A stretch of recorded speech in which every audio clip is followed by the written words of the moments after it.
Kamusta mga kabarangay? Troy Rosario may matinding sinabi sa Hinebra, coach team excited na sa bago niyang player. Isang maligayang pagtanggap kay Troy Rosario sa Barangay Hinebra San Miguel.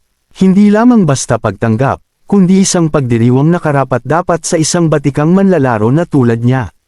Ang pagpirma kay Rosario sa isang 3 taong kontrata ay higit pa sa isang simpleng pagkuha ng talento. Ito ay isang malinaw na senyales ng ambisyon ng Hinebra na mapanatili ang kanilang posisyon sa tuktok ng Philippine Basketball Association, PBA. Ang pagdating ni Rosario ay nagdadagdag ng isa pang dimensyon sa powerhouse lineup ng Hinebra. Kilala si Rosario sa kanyang husay sa pag-agaw ng rebounds, makapangyarihang presensya sa loob ng paint, at tiyak na pagtira. Ang kanyang karanasan at talento ay magiging isang malaking tulong sa koponan, lalo na sa mga crucial moments ng laro. Inaasahan na magiging susi siya sa pagkamit ng Hinebra ng isa pang kampyonato. Higit pa rito, ang pagkuha kay Rosario ay nagpapakita ng determinasyon ng Hinebra na manalo sa bidding war laban sa iba pang mga koponan na interesado sa kanya. Ito ay isang malinaw na mensahe na handa ang Hinebra na mamuhunan sa mga mahuhusay na manlalaro upang maabot ang kanilang mga layunin. Ang 3 taong kontrata ay nagpapakita rin ng tiwala ng Hinebra kay Rosario at sa kanyang kakayahan na magbigay ng kontribusyon sa koponan sa loob ng mahabang panahon. Ang pagdating ni Rosario ay tiyak na magpapasigla sa mga tagahanga ng Hinebra. Marami ang umaasa na magdadala siya ng panibagong sigla at inspirasyon sa koponan. Ang kanyang presensya sa court ay magiging isang malaking karagdagan sa already exciting gameplay ng Hinebra. Handa na ba kayong masaksihan ang bagong kabanata ng kasaysayan ng Barangay Hinebra? Handa na ba kayong sumigaw ng Hinebra?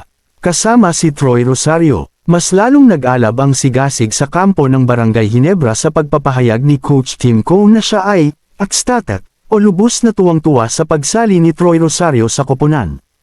Ang pahayag na ito ay nagbibigay diin sa kahalagahan ni Rosario sa plano ng Hinebra para sa nalalapit na season. Hindi lamang basta pagdagdag ng manlalaro ang nangyari, kundi ang pagkuha ng isang piraso na magpupuno sa puzzle ng kanilang championship aspirations. Ang pagiging ecstatic ni Coach Cone ay hindi lamang dahil sa talento ni Rosario, kundi dahil din sa kanyang character at work ethic. Tiyak na nakita ni Coach Cone ang potential ni Rosario na maging isang mahalagang asset sa koponan, hindi lamang sa court, kundi pati na rin sa loob ng locker room. Ang kanyang karanasan at leadership ay magiging isang malaking tulong sa paggabay sa mga mas batang manlalaro ng Hinebra. Ang pag-amin ni Coach Cone ng kanyang excitement ay nagpapakita rin ng tiwala sa kakayahan ni Rosario na maka-adapt sa sistema ng Hinebra at makasama sa kanilang team dynamics. Ito ay isang malaking boost sa morale ng buong koponan, dahil alam nilang may tiwala sa kanila ang kanilang coach at handa siyang magbigay ng suporta sa mga bagong miyembro. Sa kabuuan, ang pagpapahayag ni Coach Cone ay nagpapalakas sa anticipation para sa nalalapit na season ng Barangay Hinebra. Ang pagsasama ni Rosario sa isang team na puno na ng talento at karanasan ay magdudulot ng isang kapana-panabik na laro at isang malakas na contender para sa kampyonato. Mas lalong tumibay ang samahan at pag-asa sa Barangay Hinebra sa pagpapahayag ni Troy Rosario na balak niyang tapusin ang kanyang basketball career sa koponan. Ang kanyang mga salitang, "Wala na PO ako, balak magpunta sa iba PO. Kung PAPALARI ang gusto ko dito, sa Hinebra, na hanggang matapos career ko, ay nagpapahiwatig ng isang malalim na koneksyon at pagmamahal sa koponan." Hindi lamang ito isang profesional na desisyon, kundi isang personal na pangako. Ang pahayag na ito ay nagbibigay ng inspirasyon hindi lamang sa kanyang mga kasamahan sa Hinebra, kundi pati na rin sa mga tagahanga. Ipinapakita nito ang kanyang dedikasyon at loyalty sa koponan, at ang kanyang paniniwala sa potensyal ng Hinebra na makamit ang tagumpay. Ito ay isang malaking boost sa team morale at isang patunay ng strong team chemistry na nabubuo sa koponan. Ang pagnanais ni Rosario na magretiro sa Hinebra ay nagpapahiwatig din ng kanyang pagtitiwala sa management at coaching staff ng koponan. Mukhang nakita niya ang isang supportive at nurturing environment sa Hinebra, isang lugar kung saan siya ay pinahahalagahan at sinusuportahan.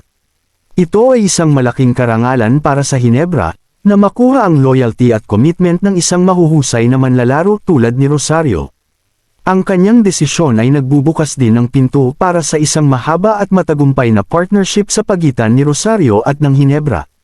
Ang kanyang karanasan at talento, kasama ang kanyang dedikasyon sa koponan, ay magiging isang malaking tulong sa pagkamit ng mga layunin ng Hinebra sa mga susunod na taon. Isang mahabang panahon ng tagumpay ang inaasahan para sa Barangay Hinebra kasama si Troy Rosario.